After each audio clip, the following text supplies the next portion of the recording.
নমস্কাৰ এই মুহূৰ্তত আহি পৰিছে ৰাতিপুৱাৰ কেইবাটাও গুৰুত্বপূৰ্ণ খবৰ আজি 5 জুন অসমৰ লগতে ভাৰতৰ বিভিন্ন প্ৰান্তৰ পৰা ৰাতিপুৱাৰ কেইবাটাও খবৰ একেলগে যুগুতোৱা হৈছে এই মুহূৰ্তত জনাই আছো এটা গুৰুত্বপূৰ্ণ খবৰ আৰম্ভ হৈছে বিজেপি চৰকাৰৰ অপাৰেচন ডেল্টা হান্ট আৰক্ষীৰ জালত পৰিছে 362 গৰাকী অবৈধ বাংলাদেশী এই মুহূৰ্তত এটা ব্ৰেকিং নিউজ কতো লুকাই থাকিব নোৱাৰিব বাংলাদেশী বিজেপি চৰকাৰে আৰম্ভ কৰিছে অপাৰেচন ডেল্টা হান্ট একেলগে 362 জন বাংলাদেশীক গ্ৰেপ্তাৰ কৰিছে কথা ৰাখিলে বিজেপি চৰকাৰে প্ৰতিশ্ৰুতি দিয়া মতেই আৰম্ভ হৈছে অপাৰেচন বাংলাদেশীৰ বিৰুদ্ধে দয়া নাই ক্ষমা নাই নীতি বিজেপি চৰকাৰৰ অলিয়ে গলিয়ে বাংলাদেশীক বিচাৰি উলোৱা হৈছে অপাৰেচন ডেল্টা হান্ট বৰ্তমানেও 782 জনতকৈও অধিক সন্দেহযুক্ত নাগৰিকক জেৰা চলাই আছে ৰাষ্ট্ৰীয় নিৰাপত্তাৰ প্ৰতি ভাবুকি বুলি কোৱা হৈছে বাংলাদেশীৰ বিৰুদ্ধে কঠোৰ পদক্ষেপ গ্ৰহণ কৰিছে বিজেপি চৰকাৰে ৰাজ্যৰ সুৰক্ষাৰ স্বাৰ্থত কোনো আপোচ কৰা নহব আইনী ব্যৱস্থা গ্ৰহণ কৰি বাংলাদেশলৈ পঠিয়াই দিয়া হ'ব বাংলাদেশীক আশ্ৰয় কৰ্ম সংস্থাপন দিয়া লোককো কৰা হ'ব গ্ৰেপ্তাৰ আইন উলংঘাকাৰীৰ বিৰুদ্ধে কঠোৰ হ'ব আৰক্ষী বাংলাদেশীৰ নেটৱৰ্ক ভাঙি পেলোৱা হ'ব অপাৰেচন ডেল্টা হান্টাৰে চৰ্চাত বিজেপি চৰকাৰ পৰৱৰ্তী মন্ত্ৰীসভাত স্থান নাপালে বলিন চেতিয়াই 48 ঘণ্টিয়া তিনিচুকীয়া ডিব্ৰুগড় বন্দৰ ঘোষণা কৰা হৈছে এই মুহূৰ্তত এটা ব্ৰেকিং নিউজ বলিন চেতিয়াই মন্ত্ৰিত্ব নোপোৱাক লৈ ক্ষোভত ফাটিছে উজনি আজি পুৱা 5 বজাৰ পৰা 48 ঘণ্টিয়া উজনি অসম বন্ধৰ ঘোষণা কৰা হৈছে তিনিচুকীয়া ডিব্ৰুগড় বন্ধৰ ঘোষণা মৰাণ মটক জনগোষ্ঠীৰ জনজাতিকৰণতো মৰাণ মটকক বঞ্চনাৰ অভিযোগ উত্থাপন হৈছে দিম বুলি কৈ বলিন চেতিয়াক মন্ত্ৰিত্ব নিদিলে আজি পৰ্যন্ত 6টা জনগোষ্ঠীৰ জনজাতিকৰণ নকৰিলে 6 জনগোষ্ঠীৰ প্ৰতিবেদন কেন্দ্ৰীয় চৰকাৰলৈ প্ৰেৰণ নকৰিলে আজি মৰাণ মটকৰ প্ৰতিনিধিত্ব মন্ত্ৰীসভাত নোসোমাল চৰকাৰৰ বিৰুদ্ধে মহাভিযোগ আনি এই বিস্ফোৰণ মৰাণ মটকৰ বলিন চেতিয়াই মন্ত্ৰিত্ব নোপোৱাক লৈ ক্ষোভত ফাটিছে এতিয়া উজনি যাৰ ফলত আজি পুৱা 5 বজাৰ পৰাই 48 ঘণ্টিয়া উজনি অসম বন্ধৰ ঘোষণা কৰা হৈছে পৰৱৰ্তী খবৰটো হৈছে বেকা আঙুলিৰে ৰাজনীতিৰ ঘিউ খাব বিজেপিয়ে এনডিটিভিৰ বাতৰি অনুসৰি তৃণমূল কংগ্ৰেছৰ 20 গৰাকী সাংসদ বিজেপিৰ ওচৰ চাপিছে শৰ্তহীনভাৱে গেৰুৱা হোৱাৰ প্ৰস্তুতি এওঁলোকৰ এই 20 সাংসদ নতুনকৈ লাভ কৰাৰ পাছত লোকসভাত বিজেপি 2/3 সাংসদৰ অধিকাৰী হ'ব ফলত চন্দ্ৰবাবু নাইডু নীতিশ কুমাৰৰ সমৰ্থনৰ ওপৰত কেন্দ্ৰীয় চৰকাৰ নিৰ্ভৰশীল হৈ থকাৰ প্ৰয়োজন নাথাকিব পৰৱৰ্তী পাইছে হিমন্ত মন্ত্ৰীসভাৰ তালিকা এটা বিগ ব্ৰেকিং পলিটিকেল খবৰ জনাইছো ঘোষণা হ'ল অসম মন্ত্ৰীসভাৰ তালিকা দ্বিতীয়বাৰলৈ হিমন্ত মন্ত্ৰীসভাত স্থান লাভ কৰিছে ৰণোজ পেগুৱে এটা গুৰুত্বপূৰ্ণ খবৰ জয়ন্ত মল্ল বৰুৱাই স্থান লাভ কৰিছে HBS 2.0 অশোক সিংহলেও স্থান লাভ কৰিলে হিমন্ত মন্ত্ৰীসভাত কেশৱ মহন্ত অশ্বিনী ৰায় চৰকাৰৰ স্থান লাভ মন্ত্ৰীসভাত নীলিমা দেৱী সুশান্ত বৰগোহাঁই স্থান লাভ কৰিছে হিমন্ত মন্ত্ৰীসভাত কৃষ্ণেন্দু পাল কৌশিক ৰায় বিমল বৰা বিশ্বজিৎ দৈমাৰীৰ স্থান লাভ ঘোষণা কৰা হৈছে অসম মন্ত্ৰীসভাৰ তালিকা পীযুষ হাজৰিকাই পুনৰবাৰ স্থান লাভ কৰিছে মন্ত্ৰীসভাত জয়ন্ত মল্ল বৰুৱাই স্থান লাভ কৰিছে HBS 2.0 পৰৱৰ্তী খবৰ ছয়গাঁৱৰ অচিনাকি লোক সাৱধান হোক উচ্ছেদৰ শেষ সকিয়নি বিজেপি বিধায়কৰ এই মুহূৰ্তত এটা গুৰুত্বপূৰ্ণ খবৰ ছয়গাঁৱত শীঘ্ৰেই চলিব বৃহৎ উচ্ছেদ অভিযান হাজাৰ বেদখলকাৰী শেষ সকিয়নি দিয়া হৈছে এজনো অচিনাকি লোক থাকিব নোৱাৰিব ছয়গাঁৱত অচিনাকি লোকক উচ্ছেদৰ শেষ সকিয়নি বিজেপি বিধায়কৰ 11 বছৰীয়া নাবালিকাৰ সৈতে জঘন্য কাণ্ডক লৈ কঠোৰ হৈ পৰিছে বিধায়ক। জঘন্য কাণ্ড কৰা আক্কা চাৰিক কঠোৰ শাস্তি প্ৰদানৰ প্ৰতিশ্ৰুতি। এটা গুৰুত্বপূৰ্ণ খবৰ, অচিনাকি লোকৰ বিৰুদ্ধে মাটি ভেটি দখলৰ অভিযোগ উত্থাপন হৈছে। অচিনাকি লোকেই অবৈধ কাৰ্য কৰাৰ অভিযোগ ছয়গাঁৱত। বেদখলকাৰীক সকিয়নি পলাশবাৰীৰ বিধায়ক হিমাংশু শেখৰ বৈশ্যৰ। ছয়গাঁৱত শীঘ্ৰেই চলিব প্ৰশাসনৰ বৃহৎ উচ্ছেদ অভিযান। আগবঢ়াইছো পৰৱৰ্তী খবৰ। অপ্ৰিয় হৈ পৰিছে এতিয়া কংগ্ৰেছক ত্যাগ এবাৰ ডিএমকেৰ। এটা পলিটিকেল খবৰ এই মুহূৰ্তত জনাইছো। কংগ্ৰেছক বিসৰ্জন তামিলনাডুৰ ডিএমকেৰ। ইণ্ডিয়া ব্লকৰ 8 জুনৰ বৈঠকত নাথাকে ডিএমকে। এটা গুৰুত্বপূৰ্ণ খবৰ, কংগ্ৰেছ থাকিব পাৰে, ডিএমকে নাথাকে বৈঠকত। 8 জুনত ইণ্ডিয়া ব্লকৰ বৈঠক অনুষ্ঠিত হ'ব নতুন দিল্লীত। কংগ্ৰেছক আৰু বিশ্বাসত নলয় ডিএমকে প্ৰধান MK ষ্টেলিনে। এক্স হেণ্ডেল যোগে এই ঘোষণা MK ষ্টেলিনৰ। বিগত 4 ৰাজ্য এক কেন্দ্ৰীয় শাসিত অঞ্চলৰ নিৰ্বাচনৰ পাছত এই বৈঠক। তামিলনাডু বিধানসভাৰ নিৰ্বাচনত ডিএমকেৰ মিত্ৰ আছিল কংগ্ৰেছ। নিৰ্বাচনৰ পিছত বিজয় থালাপতিলৈ সমৰ্থন কংগ্ৰেছৰ। আগন্তুক ৰাজ্যসভাৰ নিৰ্বাচনত একমাত্ৰ আসনখন কংগ্ৰেছলৈ টিভিকেৰ। কংগ্ৰেছৰ সিদ্ধান্তত তীব্ৰ অসন্তুষ্টি MK ষ্টেলিনৰ। পৰৱৰ্তী খবৰটো হৈছে দুখীয়াক ঘৰ অৰুণোদয় দিবই লাগিব। এইবাৰ কাৰো বাপেকৰ সম্পত্তি নহয় চৰকাৰী আঁচনি বুলি মন্তব্য। এটা গুৰুত্বপূৰ্ণ খবৰ, দুখীয়া পৰিয়ালক চৰকাৰী ঘৰ নিদিয়া কৰ্মচাৰীক ধমক দিয়া হৈছে। ধনী মানুহৰ নাম তালিকাত ভৰাই বিপদত এবাৰ BDO সহ কৰ্মচাৰী। ধনী মানুহৰ নাম তালিকাত ভৰাই বিপদত BDO সহ কৰ্মচাৰী। কোনেও তালিকাৰ পৰা আঁতৰাব নোৱাৰিব দুখীয়াৰ নাম। ঘৰ দিছে প্ৰধানমন্ত্ৰী মুখ্যমন্ত্ৰীয়ে, কাৰো বাপেকৰ সম্পত্তি নহয়। কোনেও নিজৰ পকেটৰ পৰা ধন দিয়া নাই। দুখীয়া পৰিয়ালে ঘৰ পাবই লাগিব। দুখীয়া মহিলাক অৰুণোদয় দিবই লাগিব। প্ৰতিখন চৰকাৰী আঁচনিৰ সুবিধা দুখীয়া ৰাইজক দিবই লাগিব। একশন মূৰত এবাৰ বজালীৰ বিধায়ক ধৰ্মেশ্বৰ ৰয়। দুখীয়া পৰিয়ালক চৰকাৰী ঘৰ নিদিয়া কৰ্মচাৰীক ধমক দিছে। পৰৱৰ্তী খবৰ, আকৌ লাভ জেহাদ। ৰাজ্যত হৈছে কি? ইটোৰ পিছত সিটো লাভ জেহাদ ৰাজ্যত। বিদ্যালয়লৈ গৈ থাকোঁতেই 2 কিশোৰীক লৈ গ'ল মিয়াই। এটা গুৰুত্বপূৰ্ণ খবৰ, নলবাৰীৰ পিছত উজনি আৰু মধ্য অসমত খিপাইছে লাভ জেহাদ। বিদ্যালয়লৈ গৈ থাকোঁতেই 2 কিশোৰীক লৈ গৈছে মিয়াই। হিন্দু পৰিচয় দি প্ৰথমে পেলাইছিল প্ৰেমৰ জালত। ভয় বাবুকি দি যৌন নিৰ্যাতনো চলাইছিল 2 কিশোৰীক। ইতিমধ্যে আৰক্ষীৰ জালত পৰিছে লাভ জেহাদী 2 মিয়া।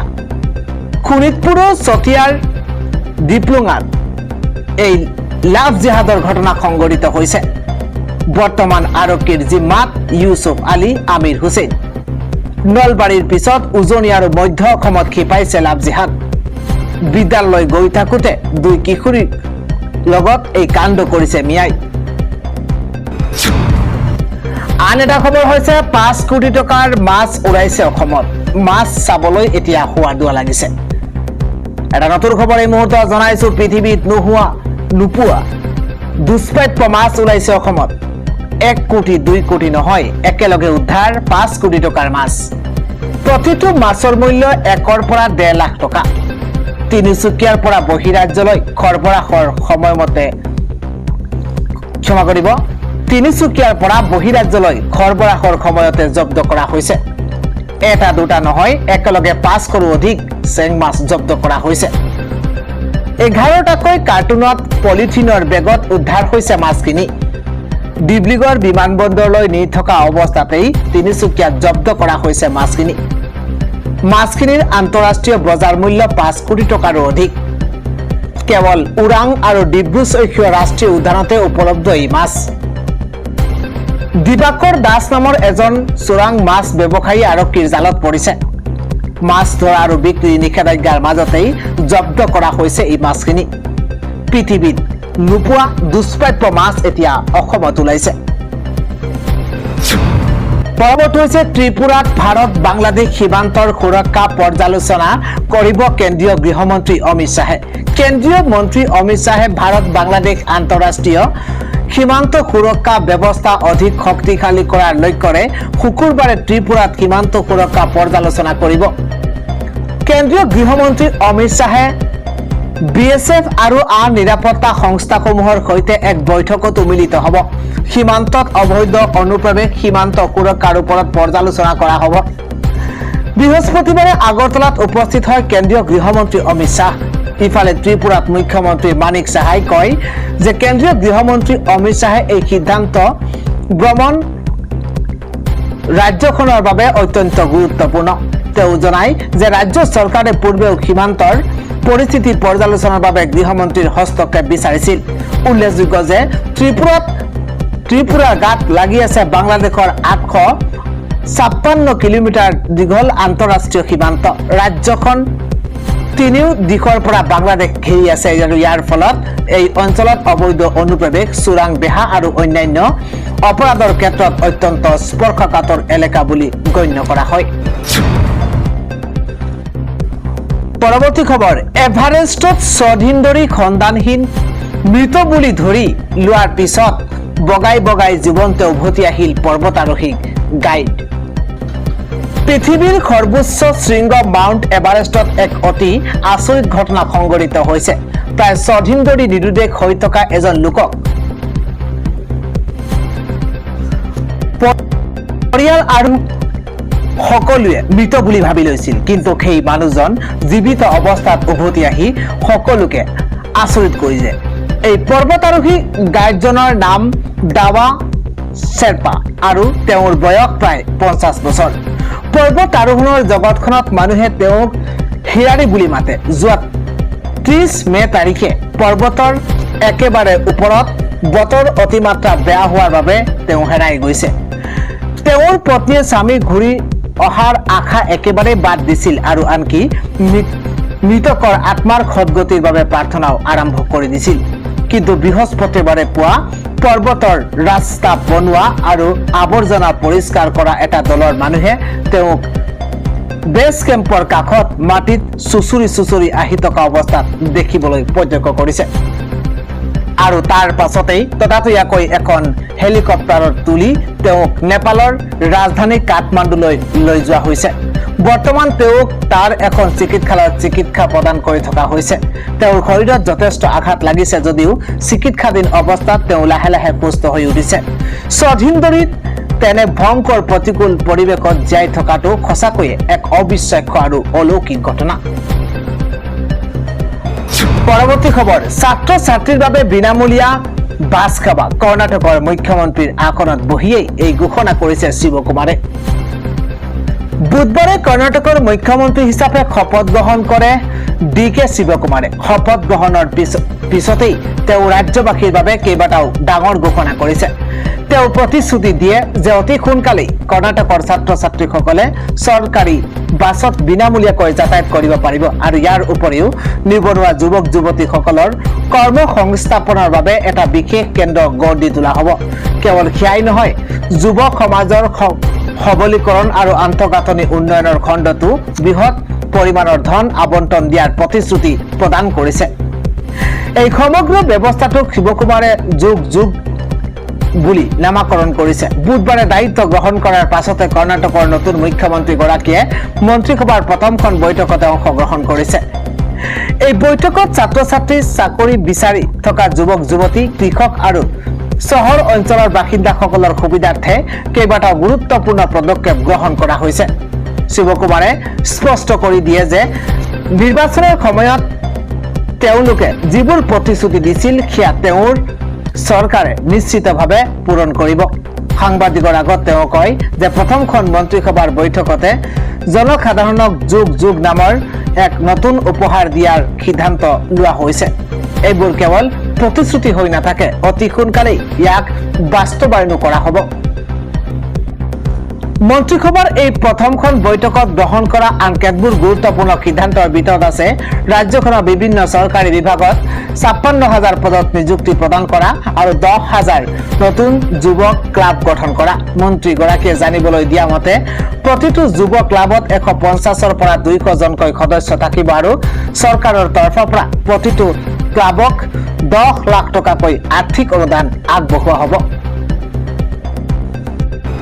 যাচ্ছে পৰৱৰ্তী খবৰ, মুখ্যমন্ত্ৰী শুভেন্দু অধিকাৰীয়ে সামুদ্ৰিক আন্তঃগাঁথনি, জলপথৰ উন্নয়ন, ড্ৰেজিং, নদীৰ পাৰৰ উন্নয়ন প্ৰকল্প আৰু সংযোগ ব্যৱস্থাৰ ক্ষেত্ৰত কেন্দ্ৰ আৰু ৰাজ্যৰ মাজত অব্যাহত পাৰস্পৰিক সহযোগিতাক আদৰণি জনাইছে। কেন্দ্ৰীয় বন্দৰ, জাহাজ পৰিবহণ আৰু জলপথ মন্ত্ৰী সৰ্বানন্দ সোণোৱালে কালি কলকাতাত পশ্চিমবংগৰ মুখ্যমন্ত্ৰী শুভেন্দু অধিকাৰীৰ সৈতে সাক্ষাৎ কৰে আৰু ২০৩১ চনৰ ভিতৰতে ১৯,২০৯ কোটি টকাৰ প্ৰস্তাৱিত সামুদ্ৰিক বিনিয়োগৰ জৰিয়তে পশ্চিমবংগক পূব ভাৰতৰ সামুদ্ৰিক প্ৰাণকেন্দ্ৰ হিচাপে গঢ়ি তোলাৰ সম্ভাৱনা সম্পৰ্কে আলোচনা কৰিছে। এই প্ৰকল্পসমূহে প্ৰত্যক্ষ আৰু পৰোক্ষভাৱে ৬২,৫০০ৰো অধিক সংস্থাপনৰ সুযোগ সৃষ্টি কৰাৰ লগতে ৰাজ্যখনক পূব ভাৰতৰ এক গুৰুত্বপূৰ্ণ সামুদ্ৰিক আৰু লজিষ্টিক্স প্ৰাণকেন্দ্ৰ হিচাপে প্ৰতিষ্ঠা কৰিব বুলি আশা কৰা হৈছে। কেন্দ্ৰীয় মন্ত্ৰী সৰ্বানন্দ সোণোৱাল আৰু মুখ্যমন্ত্ৰী শুভেন্দু অধিকাৰীৰ এই বৈঠকক উক্ত বিনিয়োগৰ ৰডমেপ সন্দৰ্ভত পৰ্যালোচনা কৰা হয়, য'ত দুয়োগৰাকী নেতাই ৰাজ্যখনত বন্দৰ আৰু আভ্যন্তৰীণ জলপথ, জাহাজ নিৰ্মাণ, লজিষ্টিক্স আৰু বন্দৰ ভিত্তিক ঔদ্যোগিকৰণৰ ভৱিষ্যতৰ উন্নয়নৰ সম্পৰ্কে আলোচনা কৰিছে। উল্লেখযোগ্য যে মেৰিটাইম অমৃতকাল ভিজন ২০৪৭ৰ অধীনত পৰিকল্পিত এই বিনিয়োগসমূহৰ ভিতৰত আছে ৱালাগড় মাল্টিমডেল লজিষ্টিক্স হাবৰ উন্নয়ন, কলকাতা আৰু হলদিয়া ডকৰ সম্প্ৰসাৰণ আৰু যান্ত্ৰিকীকৰণ, আভ্যন্তৰীণ জলপথৰ শক্তিশালীকৰণ, বিশ্বমানৰ জাহাজ নিৰ্মাণ আৰু মেৰামতিৰ সুবিধা গঢ়ি তোলা, ক্ৰুজ পৰ্যটনৰ আন্তঃগাঁথনি, নদীৰ পাৰৰ উন্নয়ন আৰু বন্দৰ ভিত্তিক ঔদ্যোগিক ক্লাষ্টাৰ গঠন কৰা।